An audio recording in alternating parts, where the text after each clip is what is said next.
Detén lo que estás haciendo ahora mismo, porque lo que acaba de ocurrir entre Estados Unidos y Canadá no es un desacuerdo diplomático, no es una disputa comercial, no es otra ronda de teatro político que puedas pasar por alto mientras haces scroll. Lo que acaba de ocurrir es el tipo de momento que los historiadores encierran en rojo, el tipo de momento en el que el suelo se mueve bajo tus pies y la mayoría no lo siente hasta semanas después, cuando las consecuencias ya aparecieron en los precios del supermercado, en el mercado laboral y en la arquitectura de seguridad de todo un continente. Trump amenazó a Canadá no solo con aranceles, no solo con retórica, sino con el espectro de fuerza militar. Y Mark Carney, el hombre que ahora está al frente de Canadá, dio una respuesta tan medida, tan precisa, tan estratégicamente devastadora, que según se informa dejó a la Casa Blanca buscando desesperadamente una respuesta que no encontró. En los próximos minutos voy a mostrarte exactamente qué se dijo, por qué importa, cómo cambia las reglas del poder norteamericano, qué significa para tus precios, tu salario y tu sensación de seguridad nacional, y hacia dónde se dirige todo esto, porque la siguiente jugada en esta partida de ajedrez ya está preparada y la mayoría no la verá venir hasta que el puente levadizo ya esté subiendo. Esto no es solo la historia de dos líderes, es la historia de una línea de falla que llevaba años agrietándose en silencio, una línea entre la suposición de una alianza permanente y la realidad de un poder transaccional. Y esa línea acaba de romperse frente al mundo entero. Volvamos atrás. Para entender por qué la respuesta de Carney golpeó a la Casa Blanca como un interruptor que apaga toda una red eléctrica, debes entender el viejo libro de reglas, el que gobernó las relaciones entre EU y Canadá durante décadas, el que decía que ciertas cosas simplemente no se decían en voz alta, el que trataba la frontera entre ambos países como la frontera más civilizada del planeta. La relación entre Estados Unidos y Canadá se construyó sobre una arquitectura de beneficio mutuo tan profunda y entretejida que los economistas la llamaban la relación comercial bilateral más integrada de la historia humana. Estamos hablando de 900.000 millones en comercio anual, el corredor Detroit-Windsor, donde las autopartes cruzan la frontera varias veces al día, arreglos de defensa compartida, inteligencia compartida, infraestructura energética compartida, casi 9.000 kilómetros de frontera con una regla tácita. Esto no se amenaza, simplemente no se hace. Por generaciones, los presidentes estadounidenses presionaron a Canadá mediante medidas económicas, aranceles, renegociaciones, amenazas comerciales. Ese era el lenguaje aceptado. La dimensión militar, en cambio, pertenecía a la alianza NATO, NORAD, Five Eyes. Era el único elemento que no se mezclaba con las tensiones bilaterales, porque una vez que lo introduces, ya no hablamos de comercio. Hablamos de soberanía. El viejo principio era claro. Mantén separados los desacuerdos comerciales de la intimidación militar, porque si derribas ese muro, no puedes volver a levantarlo. Ese muro acaba de caer. Algo se rompió. ¿Por qué ahora? ¿Por qué la temperatura escaló de una guerra comercial a esto? Las señales apuntan a una presión muy específica. Trump, amparado en un nuevo mandato político, estaba probando los límites de lo que sus vecinos tolerarían. El patrón era consistente. Aplicar presión máxima, esperar que el otro parpadee, extraer concesiones. Pero Canadá representa un problema particular en ese manual. Canadá no es solo un socio comercial, es una realidad estratégica y geográfica. Controla la frontera norte de Estados Unidos. Posee territorio ártico fundamental mientras cambia el clima. Tiene recursos energéticos, agua y minerales estratégicos. No son fichas de negociación, son activos estratégicos de primer orden. El uso de la idea, aunque retórica, de la fuerza militar parecía buscar un objetivo: convertir una disputa comercial en una prueba de dominancia, redefinir el marco psicológico de la negociación, hacer que Canadá dejara de verse como un socio y pasara a verse como un país vulnerable. Pero aquí es donde el cálculo falló. Mark Carney no es el tipo que parpadea, Carney no es un político tradicional, es un banquero central que manejó el Banco de Canadá, el Banco de Inglaterra y la crisis financiera de 2008.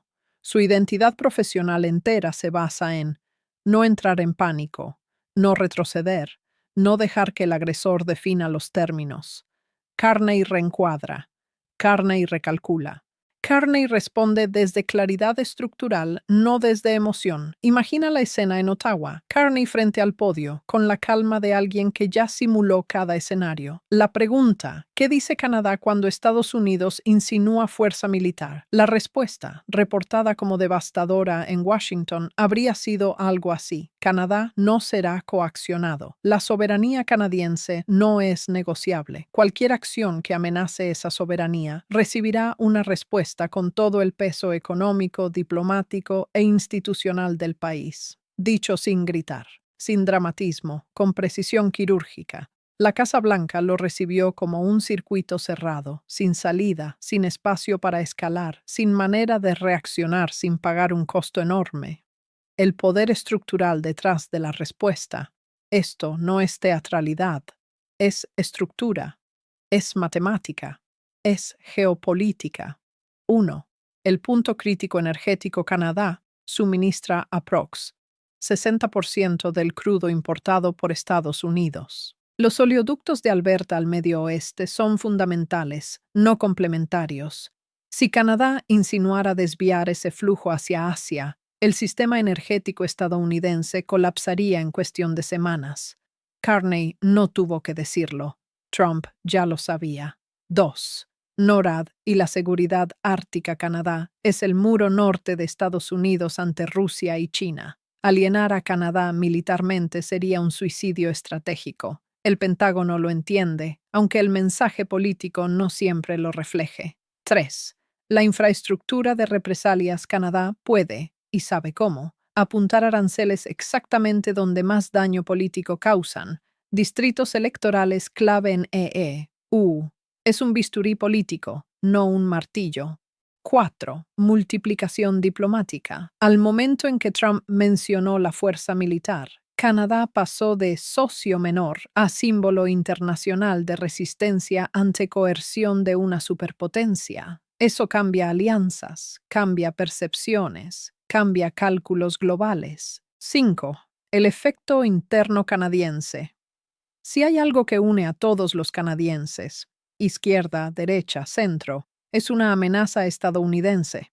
Trump le regaló a Carney un mandato nacional para resistir.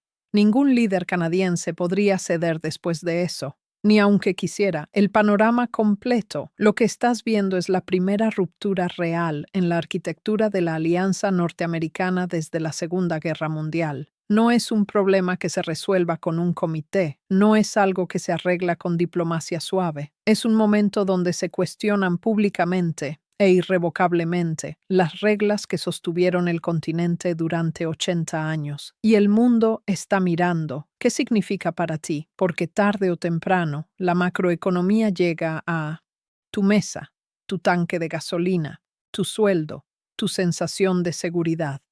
Empecemos con los precios. La cadena de suministro entre Estados Unidos y Canadá está integrada en el costo de casi todo lo que se fabrica en Norteamérica. La industria automotriz es el ejemplo más visible. Una sola camioneta puede tener componentes que cruzan la frontera 6 o 7 veces durante su producción. Cualquier interrupción sostenida en esa cadena, ya sea por aranceles, medidas de represalia o simplemente por la incertidumbre que surge cuando las empresas dejan de tomar decisiones de inversión a largo plazo porque las reglas cambian constantemente, añade costos. Y ese costo no se queda en la fábrica, se traslada al lote del concesionario, a la tasa de financiamiento, al mercado de autos usados y finalmente a tu prima de seguro y tu factura de reparación.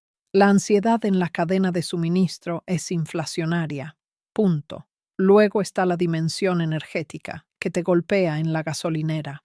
Si el suministro de petróleo canadiense hacia las refinerías estadounidenses se vuelve políticamente complicado, los márgenes de las refinerías del Medio Oeste cambian.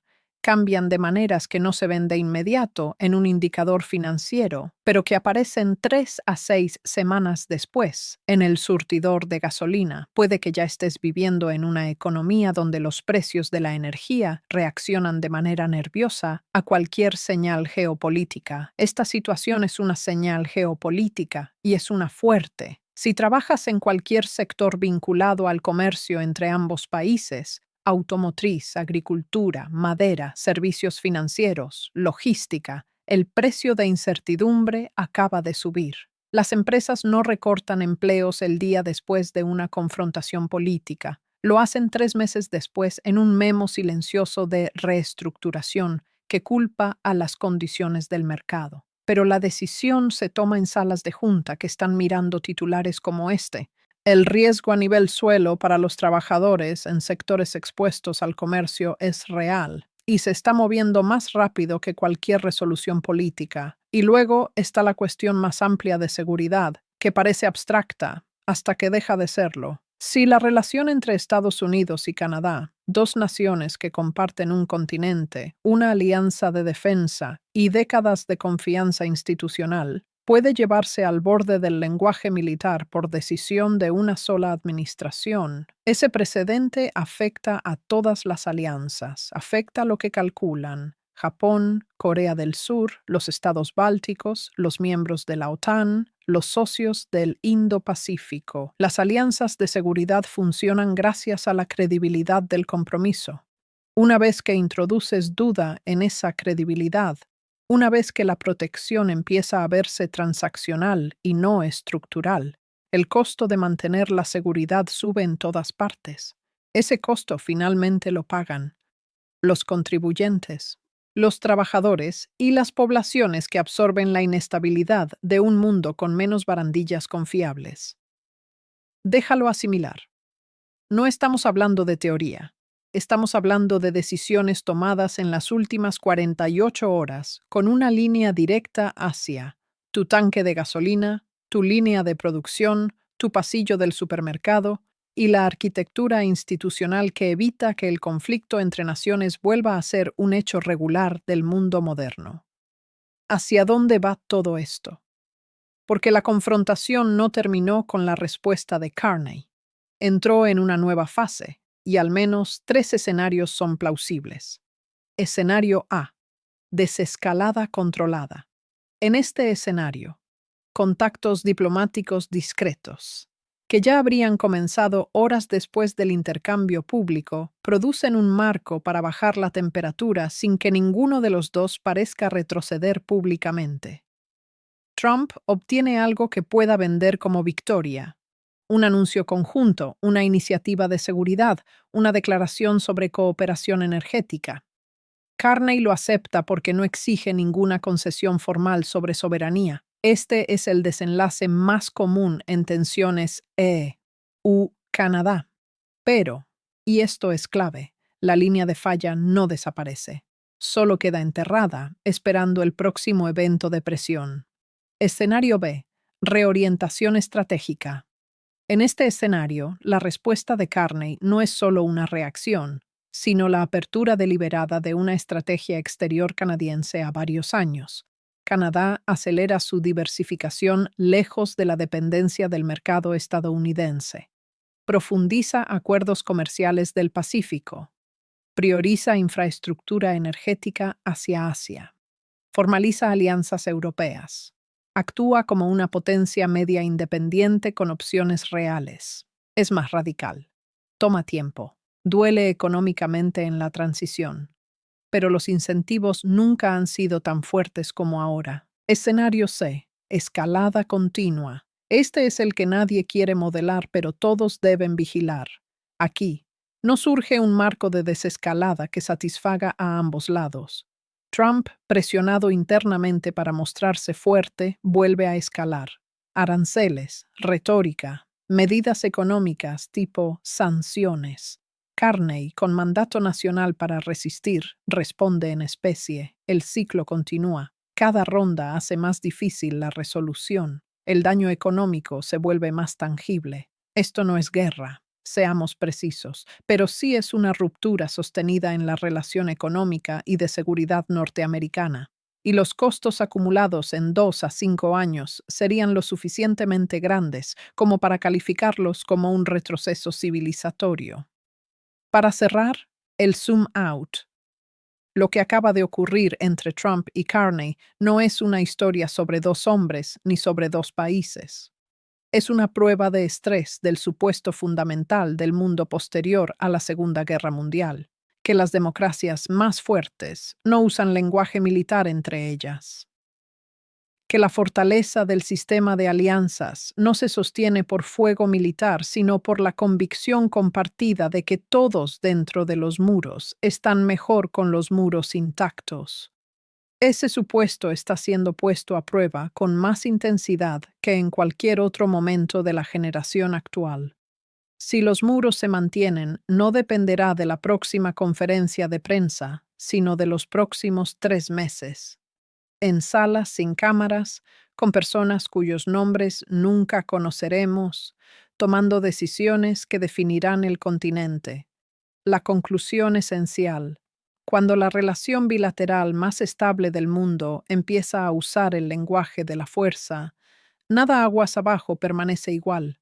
Ni los precios, ni los empleos, ni las alianzas, ni la arquitectura de seguridad construida durante 80 años. Carney entendió algo en ese momento en el podio que en la Casa Blanca aparentemente no, que un banquero central que ha enfrentado un colapso financiero no parpadea cuando alguien eleva la voz, y que esa calma, estructural y firme, podría ser el acto diplomático más importante de esta década.